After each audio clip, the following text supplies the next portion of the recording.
Hallelujah! Mapagpalang araw ng banal na kapahingahan sa ating lahat, mga kapatid, mga kaibigan.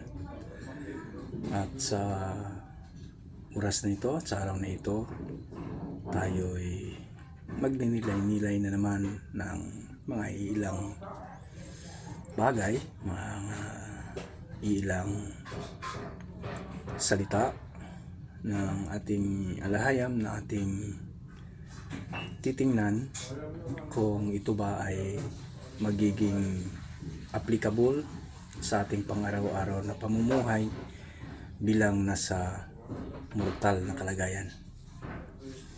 And once again, happy 7th day Sabbath.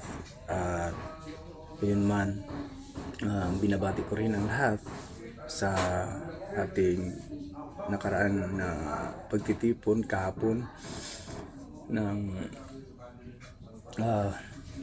Feast of Sevens, o known as Pentecost, yung ka-50th day na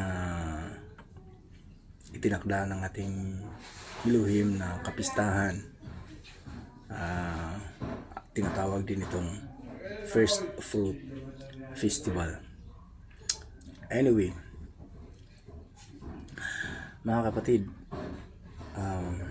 sa ating buhay o pamumuhay bilang nasa mortal, bilang nasa katawang lupang ito na hindi pa dumating o nakarating sa pangako ng ating Ama, ng ating alahayam, na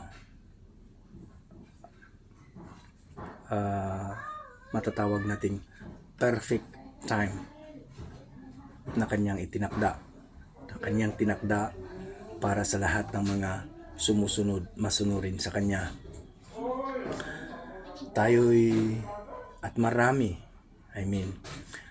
na ang mga nag-aantay sa tinatawag na the day of Yahuwah, the day of the Almighty.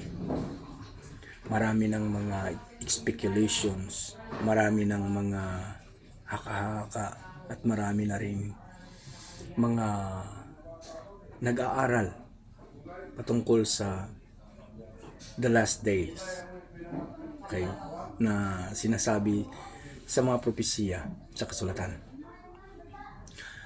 Ngunit kung ating mapapansin, mga kapatid, sa bawat panahon, bawat dekadang nagdaraan, maraming mga individual, maraming mga tinatawag na mananampalataya ang nakikita nating, lalong-lalo na sa history ng kasulatan. Maraming sumusunod sa umpisa na hindi nagtatapos. Maraming nagka-claim that they are the chosen people of our Elohim, of our Almighty, na hindi nakarating sa pangako ng ating alahayam, ng ating Ama.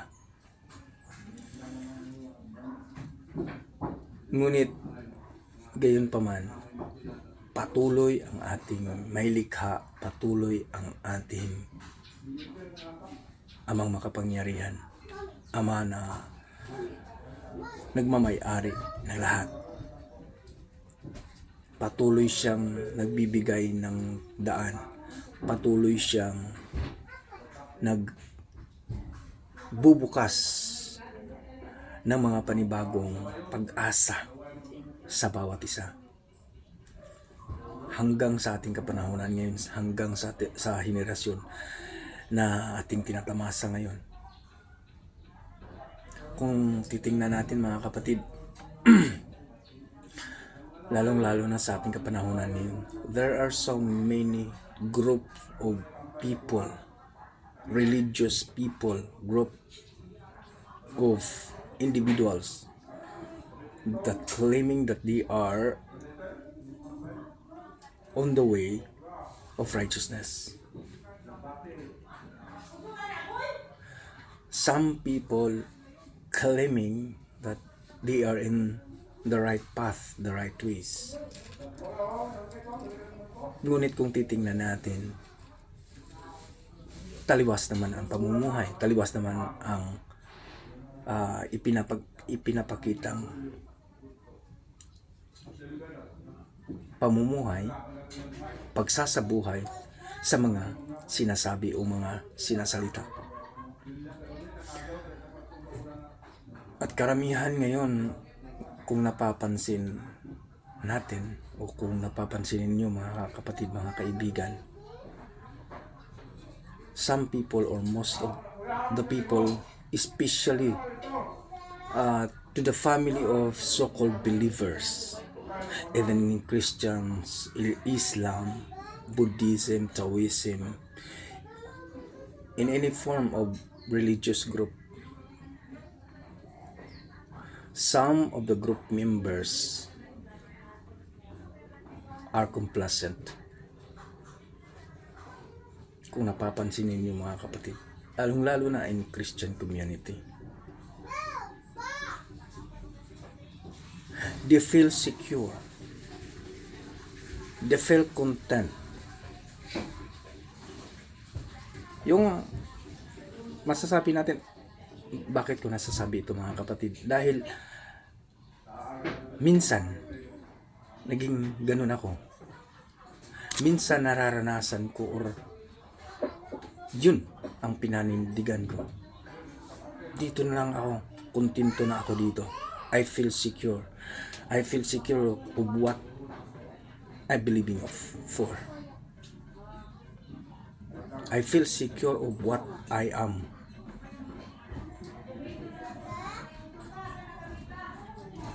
Yun ang nakikita natin mga kapatid na attitude or pinapakita ng karamihan, lalong-lalo na sa mga tinatawag na mga mananampalataya, that they are feel secure. Tinatawag ito ng isang kapatid natin na naglalahad ng encouragement from the words of Elohim, from the words of our Alahayam. Sinasabi niyang, and I agree, of what he taught, of what he said, na sinasabi niyang, ang karamihan nagiging complacent, nagiging self-secure. And ang pinaka-delikado at ang pinaka-dangerous ay yung tinatawag na spiritual complacency. Feeling secure na. Self-securement. Kumbaga, yung feeling niya, okay na ako dito, ito na ang totoo. Hindi na siya tatanaw pa, hindi na siya magbibigay sa kanyang sarili ng panibagong pagbubukas ng mga pintuan ng karunungan. Kaya nga si Solomon, may sinasabi siya dito sa kanyang sulat sa chapter 1 ng Proverbs, verse 32. Paragraph B. Sinasabi niya dito, and the complacency of fools destroys them.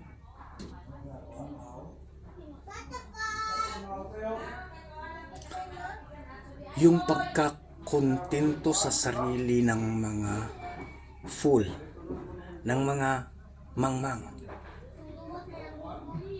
ang magbibigay sa kanila ng pagkawasak, ang maghatid sa kanila ng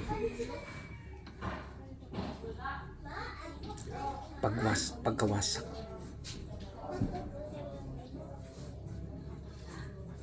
Oo nga naman. Dahil minsan sa aking sarili, I was there. Nagiging complacent ako Sinasabi ko sa sarili ko noon, tama na itong ginagawa ko, tama na itong tinatahak kong landas. Naririto na ako sa buong katotohanan. But our Father in heaven did not give up to me. He makes a way that there seems to be no way for me. He makes a way that there seems impossible for me na makaalpas sa comfort zone na kinalalagyan ko. Because those times, I was so complacent. I was so self-secure. Because nanggagaling lahat ng mga sinusunod ko sa tinatawag na Biblia. Sinasabi ko sa sarili ko, ito na ang buong katotohanan. Katulad na lang din sa kinagigisnan kong reliyon. Katulad na lang din sa pinagtatayuan ko ng aking pananampalataya, no? Na sinasabi ko, kahit ano pa ang sasabihin ninyo. Dahil may mga panahon, mga kapatid, mga kaibigan, na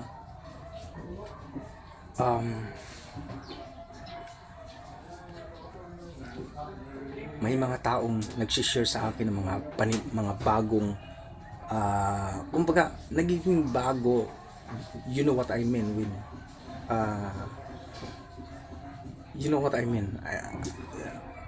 sa gusto kong ipaparating na, di ba, halos sa atin dito sa au pair, so-called Philippines,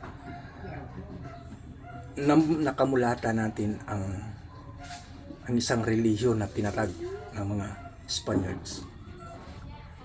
Yun ang nakamulatan natin, lalong-lalo na sa ating henerasyon ngayon. So, in ourselves, masasabi natin, yun ang buong katotohanan. Yun na ang daan patungo sa kaligtasan. Ngunit pagdating ng panahon, lumipas ang mga araw at panahon, may binubuksan ang ating alahayang na mga pagbabago upang mabuksang muli ang ating espiritualidad. Hallelujah. Ngunit sa panahon ng nandun tayo sa pinakamalaking grupo na tinatawag na pundasyon daw ng relihiyon,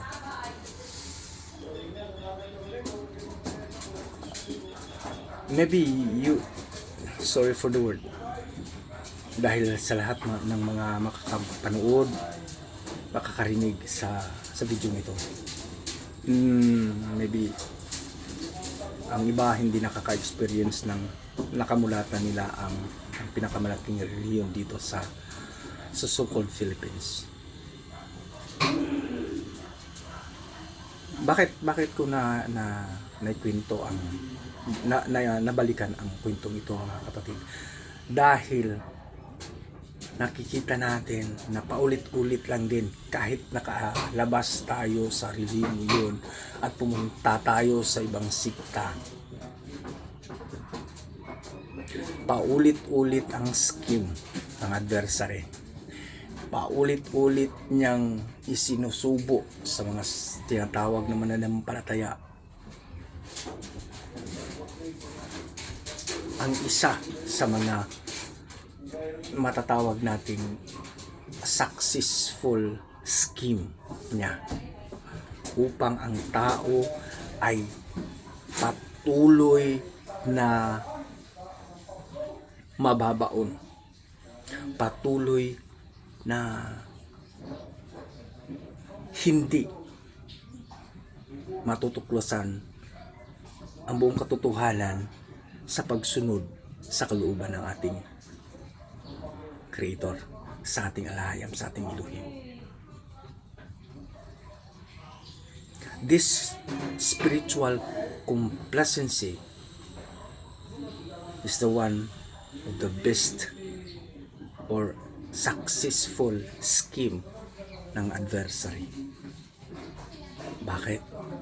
Tingnan nyo ang kapaligiran, mga kaibigan, mga kapatid.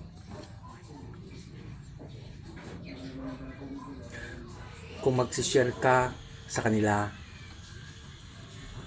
ng para sa kanila bagong argumento, bagong pananaw patungkol sa pananampalataya, ano ang sasabihin nila? Ano?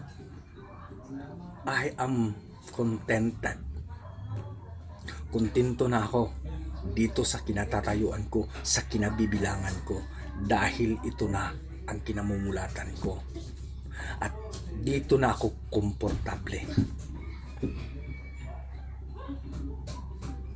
At hindi lang yun, mga kapatid, hindi lang sa kanila.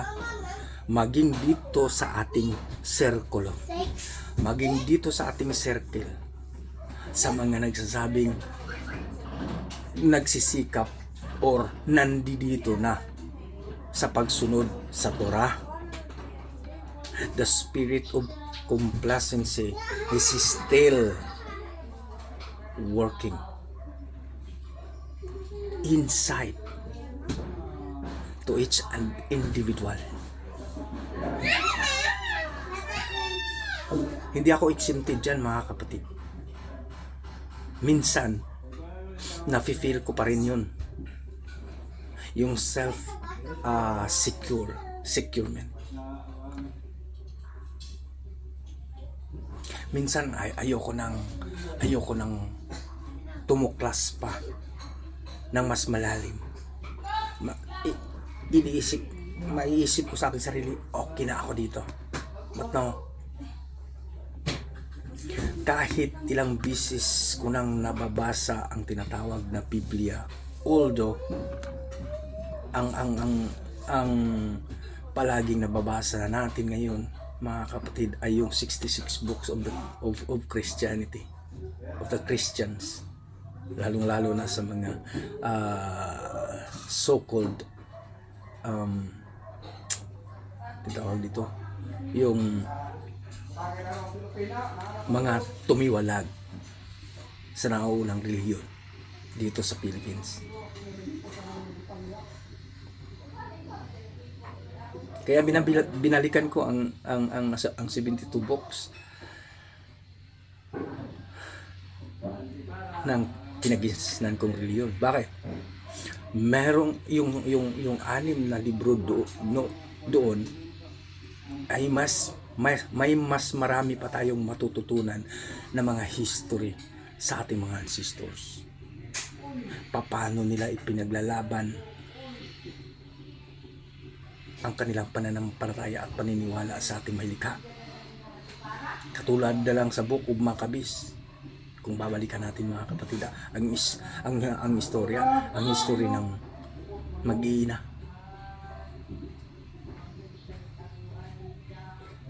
Na pinapakita ng namumuno sa isang ina paano pinapahirapan nila, paano sila papahirapan kapag hindi sila sumunod sa kagustuhan ng namumuno. Paano sila sinasabihan, go away, huwag niyong sundin, iwanan niyo ang inyong mga pananampalataya, sumunod kayo sa amin. Ngunit tumayo ng matatag ang pamilyang niyo. Kahit yung napakasakit na torture nararanasan nila,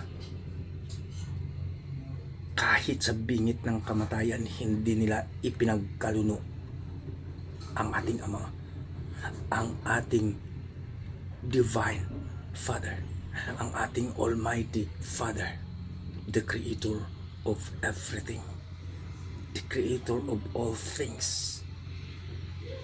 Hindi nila ipinagkaluno ang Aba Yahuwah.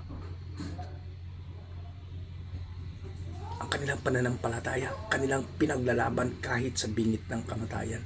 Biro mo, babalatan ka,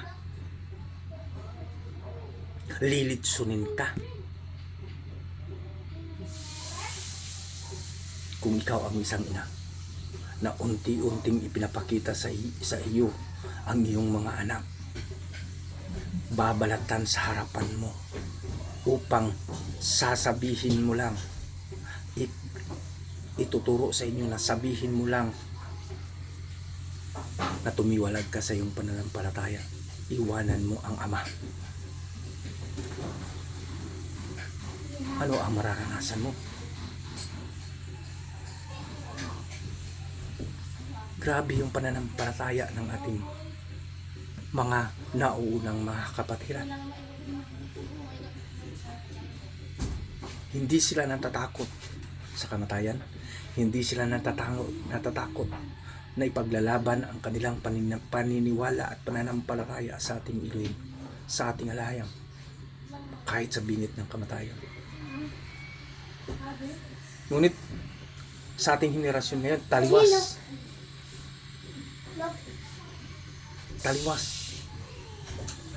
Mga needs lang. Dahil sa pira lang. Dahil sa damit lang. Dahil sa karangyaan lang. Ipagkakaluno na ang kanyang pananampalataya sa nag-iisang alayam, sa nag-iisang Elohim.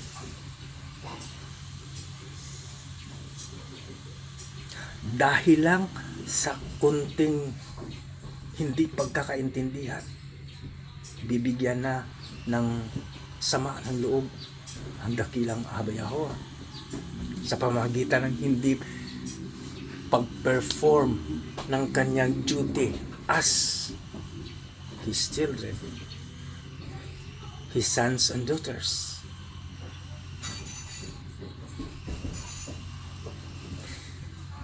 Hindi na gagawa ng pagbabasa ng kasulatan, hindi na yuyukod, hindi na magbabawdang, hindi na magsasamba sa lingwahe na nakasanayan natin ngayon. Sa panahon ng celebration, hindi na, dahil lang sa mga emotions.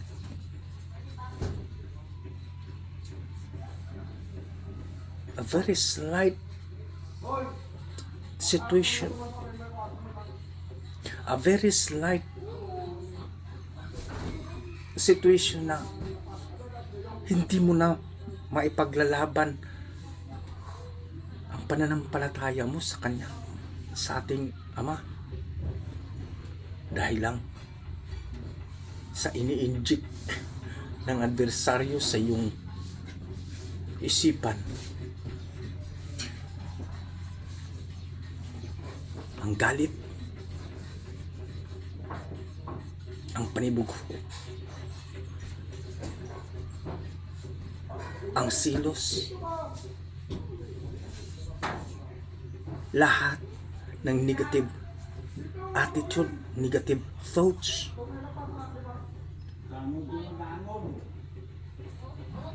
Or maybe you feel secure. You have a complacency, spiritual complacency. Okay na ako dito. Okay na. Naniniwala na ako sa Aba Yahuwah. Naniniwala na ako sa aking Messiah Yahuwah. Sumusunod na ako sa Torah.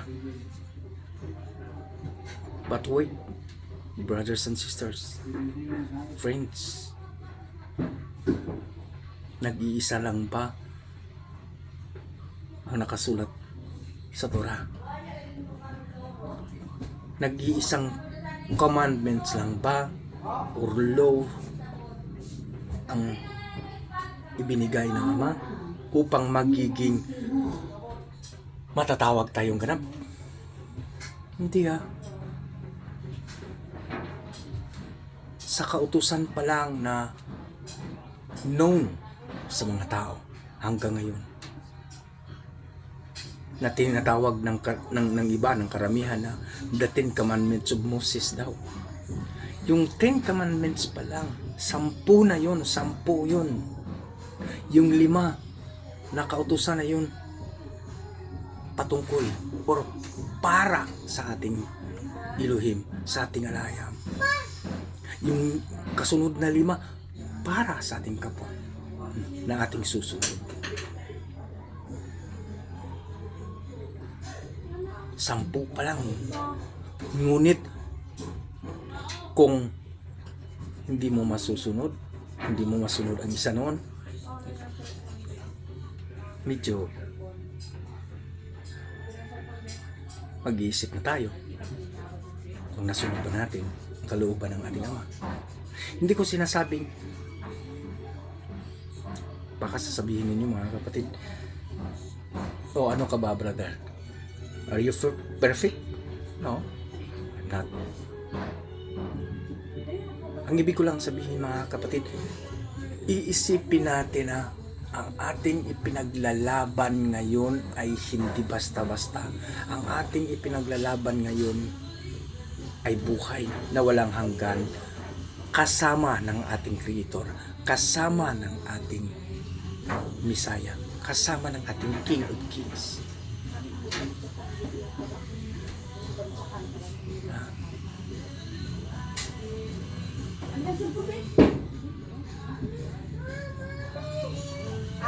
Kasama ang ating may likha, buhay na walang hanggan, na matatamasa sa bawat isang magsisikap at nagsisikap na makapasok sa kaharian niya. Every games, lahat ng pasulit o patimpalak na ginagawa ngayon ng tao o meron ang tao ngayon ay may kanya-kanyang rules and regulations na dapat mong sundin upang makuha mo ang premyo, ang gantimpala. Kahit anong patimpalak, kahit anong race, kahit ano,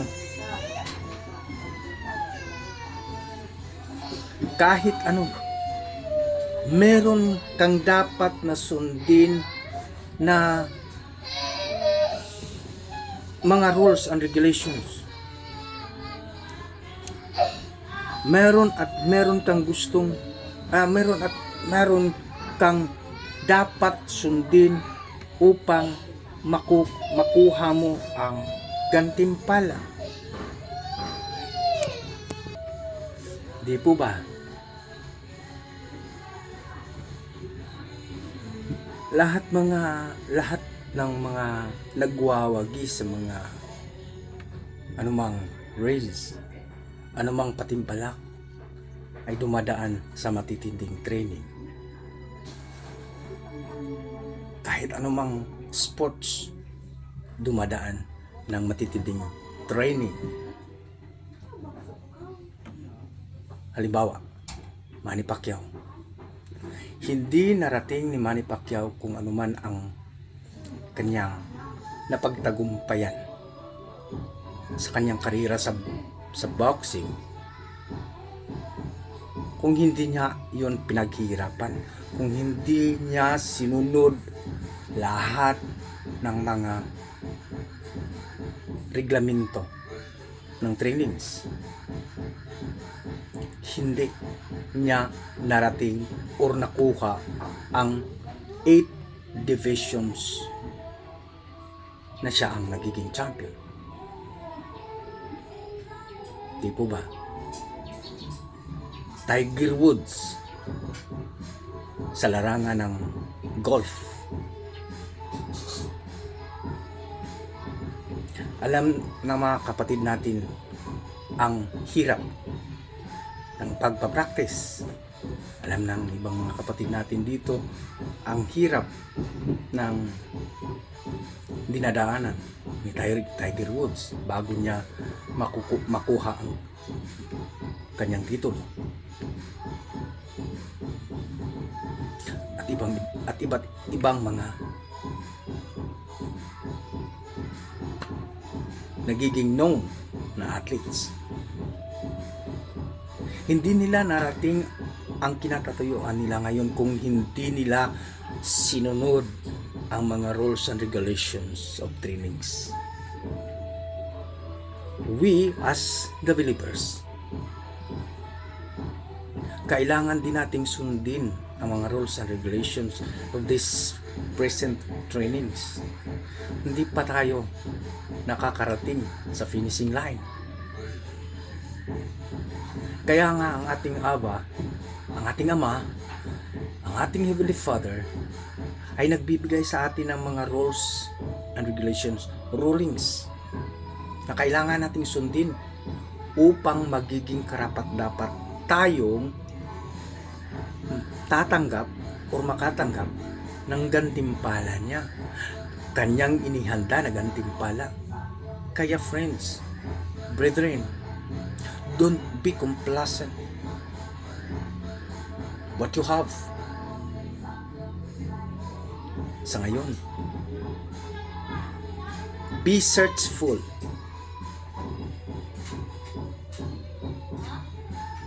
Lalong-lalo na, I encourage you, brethren. Kung naumpisahan mo na noon ang pagbabasa ng kasulatan, balikan mo. Balikan natin ang pagbabasa. Kung hindi man ikaw nagbabasa, pakikinggan mo ang mga encouragement and reminders of some individuals na naglalahad galing sa kasulatan.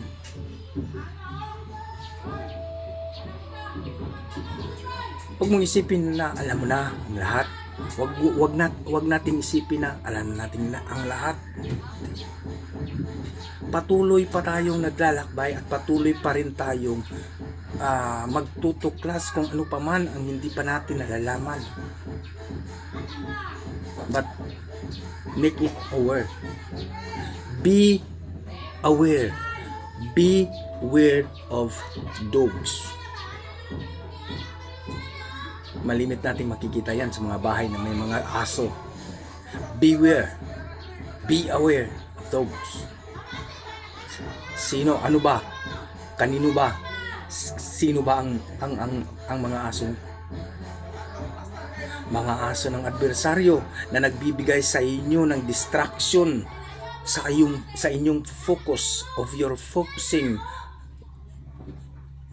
of following the decrees, of following the Torahs of our Elohim. Hallelujah.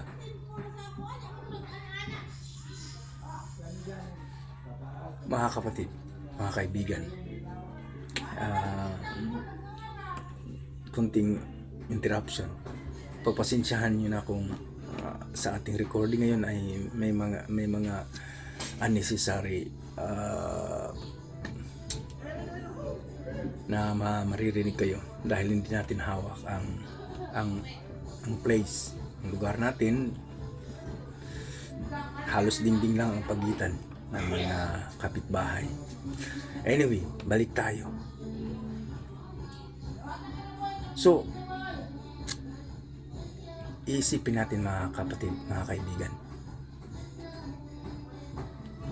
Huwag tayong magiging complacent. Huwag tayong magiging self-secure na iisipin na natin okay na ako dito, okay na, alam ko na ito. Dahil spiritual complacency is very dangerous. Although may sinasabi positively ang mga apostolis ng ating Misaya, mga naunang apostolis ng ating Misaya na sinasabi nila, be content of what you have. Totoo naman yun. In other way, I agree. Kung ano man ang nakakamta natin, lalong-lalo na in physical, immortal, mahapangangailangan sa atin, yes, be content of what you have. But in spirituality, huwag kang makontento sa mga nalalaman mo ngayon or sa mga nagawa mo na. Dig more. Magbasa, magtuklas, na may awareness kung ang ating pagtutuklas o matutuklasan, dahil ang dami na rin na kumbaga babalikan natin ang ating sinasabi na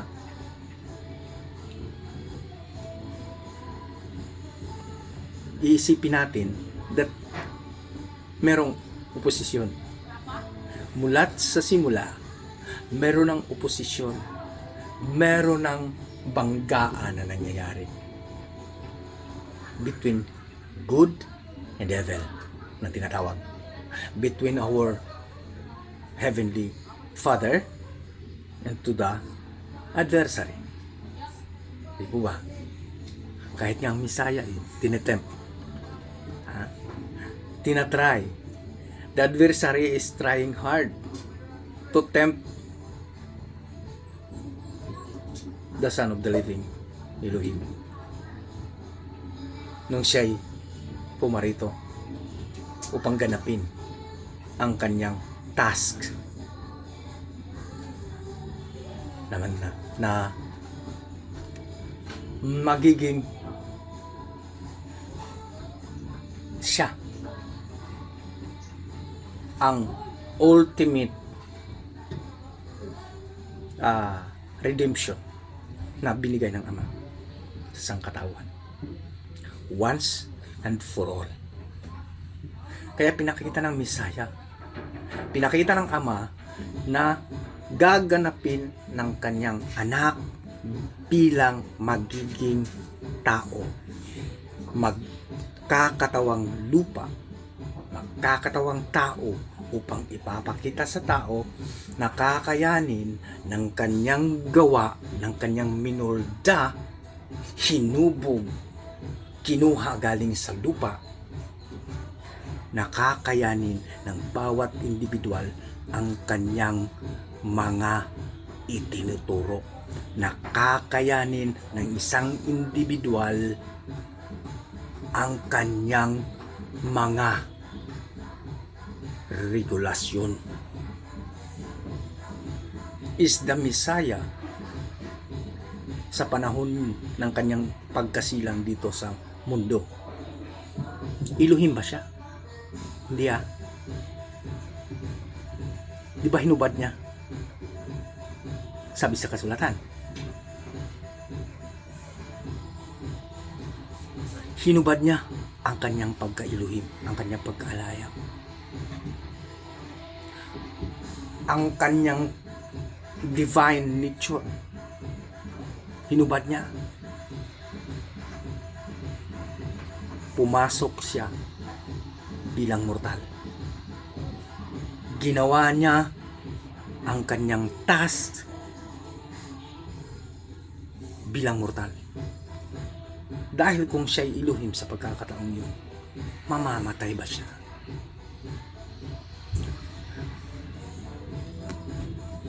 May power ba si Pilato na magpapapako sa kanya sa kahoy? May kapangyarihan ba ang mga pari na pahahatulan siya ng kamatayan? Wala.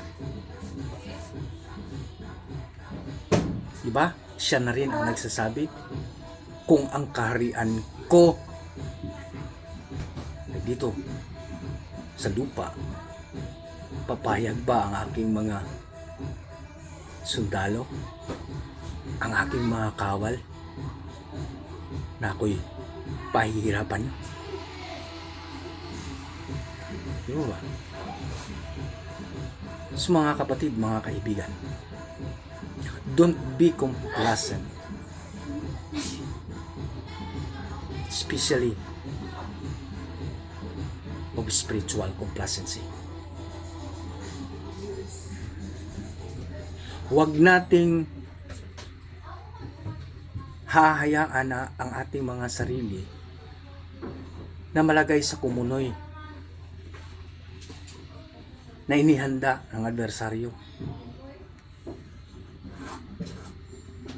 Emotions, yan na ang magdadala sa iyo sa impyerno na tinatawag.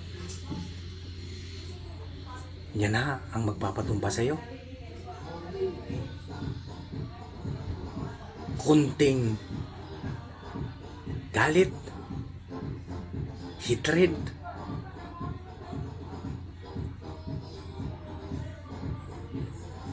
kung ano man,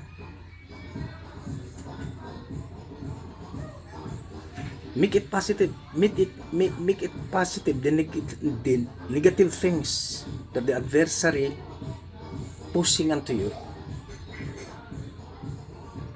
make it positive. Turn it positively. Kung galit, turn it in positive ways.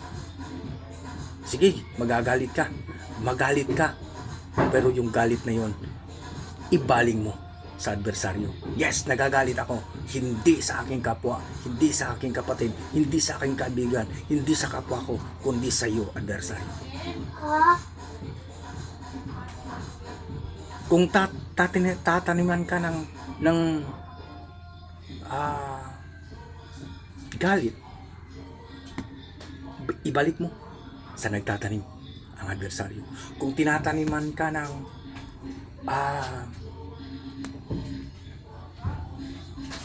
masamang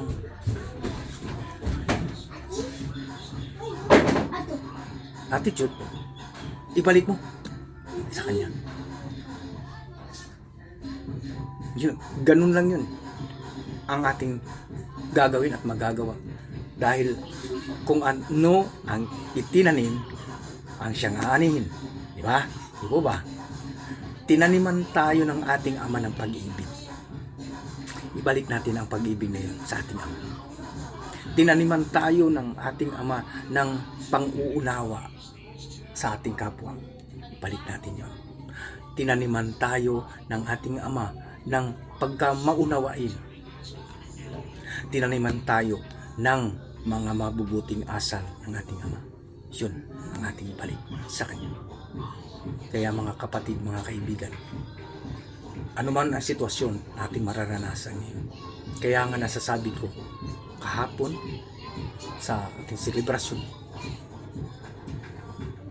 I am declaring myself, at kahit ako na lang mag-isa, pagsisikapan ko, ipupurso ko na ako'y tatayo sa aking paninindigan, sa aking pananampalataya sa nag-iisang Elohim, sa nag-iisang alahaya na nagbibigay sa akin ng pag-asa na makapiling niya. Hallelujah. Kaya mga kapatid, ako'y umaasa na ganun din ang inyong paninindigan, at higit pa ang inyong paninindigan kaysa paninindigan itong little brother ninyo. Hallelujah. Once again, happy 7th day Sabbath sa ating lahat, mga kapatid. At nawa po'y ang banal na espiritu o ang set apart spirit ng ating alahayang na ipinadala ng ating Ama through our Messiah ay siyang lulukob sa bawat isa sa atin. Be blessed. Baruch. Shalom. I love you.